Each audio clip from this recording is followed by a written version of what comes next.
നമസ്കാരം. സഹ്യ ന്യൂസിലേക്ക് സ്വാഗതം.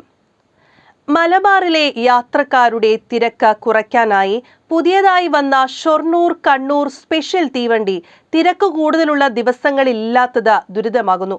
ശനി, ഞായർ, തിങ്കൾ ദിവസങ്ങളിലാണ് ഈ വണ്ടി ഓടാത്തത്.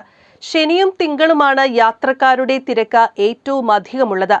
ഈ ദിവസങ്ങളിൽ വണ്ടിയില്ലാതെ വരുന്നതോടെ വീണ്ടും നേത്രാവതി ഉൾപ്പെടെയുള്ള തീവണ്ടികളെ ആശ്രയിക്കുകയും തിരക്ക് പതിവ് പോലെ തുടരുകയും ചെയ്യുന്ന സാഹചര്യമാണ്.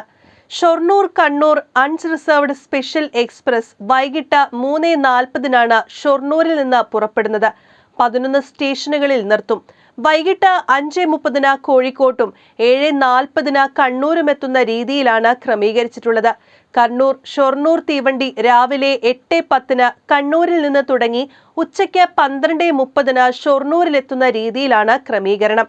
നിലവിൽ തീവണ്ടിയുടെ പരിപാലനം ഷൊർണൂരിൽ വെച്ചാണ് നടക്കുന്നത്. ഇത് രാത്രി നിർത്തുന്ന സമയത്ത് കണ്ണൂരിൽ സജ്ജമാക്കാനായാൽ 6 ദിവസം സർവീസ് നടത്താനാകുമെന്നാണ് റെയിൽവേയുമായി ബന്ധപ്പെട്ടവർ പറയുന്നത്.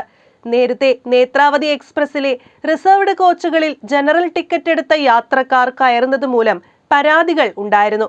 പരിഹാരത്തിനായി കൊണ്ടുവന്ന തീവണ്ടി തിരക്കുള്ള ദിവസങ്ങളിൽ ഇല്ലാത്തതുമൂലം ഈ ദിവസങ്ങളിൽ പരാതികളെത്തുന്ന സ്ഥിതിയാണ്. ഇത് പരിഹരിക്കാൻ RPFും നെട്ടോട്ടമോടുകയാണ്. News desk, Sahya news.